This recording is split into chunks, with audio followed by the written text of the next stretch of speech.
ಸರಿ, ಸಿದ್ದರಾಮಯ್ಯ ಅವರು ಬಜೆಟ್ ಮಂಡಿಸ್ತಾ ಇದ್ದಾರೆ. ಮೈಸೂರು ಜಿಲ್ಲೆಗೆ ರೈತರಾಗಿ ಏನು ನಿರೀಕ್ಷೆ ಇದೆ ಅಂತ ಹೇಳಿ?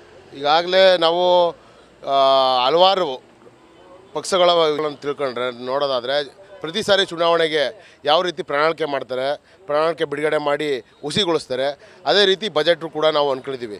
ಯಾಕಂದರೆ ರೈತರಿಗೆ ಪ್ರತಿ ಸಾರಿ ಬಜೆಟ್ಗಳು ಕೂಡ ರೈತರ ಮುಗಿಗೆ ತುಪ್ಪ ಸುರಿಯೋಂಥ ಕೆಲಸ ಆಗ್ತಾಯಿದೆ.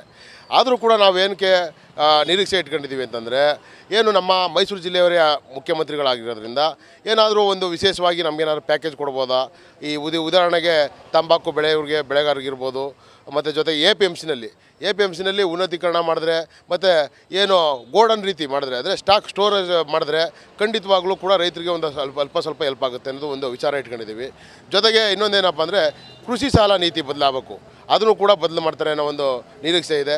ಜೊತೆಗೆ ಏನು ಹಿಂದೆ ಇದ್ದಂಥ ಸರ್ಕಾರ ಕಿಸಾನ್ ಸಮ್ಮಾನ್ ಯೋಜನೆ 4,000 ರೂಪಾಯಿ ಇತ್ತು, ಅದನ್ನು ತಡೆ ಹಿಡಿದಿದ್ದಾರೆ, ಇವ್ರು ಕೊಡ್ತಾಯಿಲ್ಲ.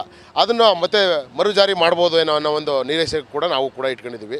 ನೋಡೋಣ. ಈಗ ಯಾಕಂದ್ರೆ ನಮ್ಮ ಜಿಲ್ಲೆಯವರಾದ್ರಿಂದ ಅತಿಯಾದ ನಿರೀಕ್ಷೆ ನಮ್ಮ ರೈತರಾಗಿ ನಾವು ಇನ್ಮೇಲೆ ಮನೆ ಕೆಲಸಕ್ಕೆ ಹೆಲ್ಪ್ ಮಾಡ್ಬೇಕು ನೀವು. ಯಾಕೆ ನಿಂಗೆ ಎಲ್ಲರ ಕೆಲಸ ಸಿಗ್ತಾ? ಕೆಲಸನ ನೋವೇ, ನಾನೇ ಬಾಸ್ ಆಗ್ತೀನಿ. ಬಾಸ್ ಅದೇಗೆ? ಬಾಸ್ ವಾಲ ಬಿ ದ ಬಾಸ್ ಕೂಡ ಮಾಡಬೇಕಾಗುತ್ತೆ. ಯಾಕೆಂದರೆ ಎಲ್ಲರೂ ಕೂಡ ಯಾವುದೇ ಪಕ್ಷಗಳಾದರೂ ಕೂಡ ರೈತ ದೇಶದ ಬೆನ್ನೆಲುಬು ಅನ್ನೋ ಒಂದು ಸ್ಲೋಗನ್ ಹೇಳ್ತಾರೆ ಹೊರತು ಎಲ್ಲರೂ ಕೂಡ ಬೆನ್ನು ಮೂಳೆ ಮುರಿ ಅಂತಲೇ ಮಾಡ್ತಾ ಇರೋದು ಎಲ್ಲ ಪಕ್ಷಗಳು ಕೂಡ.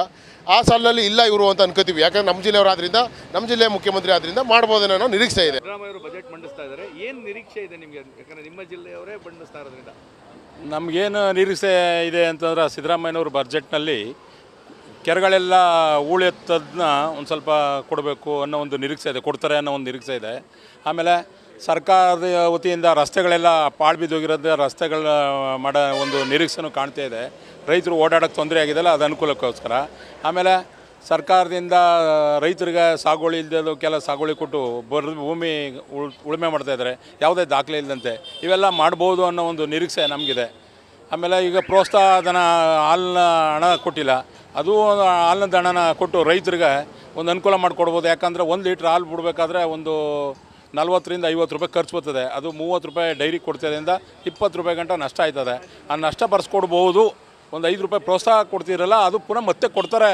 ನಮ್ಮ ಜಿಲ್ಲೆಯವರಾದ್ರಿಂದ CMನವರು ಈ ಒಂದು ಮನಗಂಡು, ಅದು ರೈತರ ಕುಟುಂಬದವರೇ ಆದ್ದರಿಂದ ಇದೆಲ್ಲ ಅವ್ರಿಗೆ ಗೊತ್ತಿರುತ್ತೆ ಅನ್ನೋ ಒಂದು ಲೆಕ್ಕಾಚಾರ ನಮಗಿರುತ್ತೆ. ನೋಡಬೇಕು. ಸ್ಪೆಷಲ್ ಪ್ಯಾಕೇಜು ಇಷ್ಟೇ, ಇದೊಂದು ಮಾಡ್ಬೋದು ಅನ್ನೋ ಒಂದು ನಿರೀಕ್ಷೆ ನಮಗಿದೆ.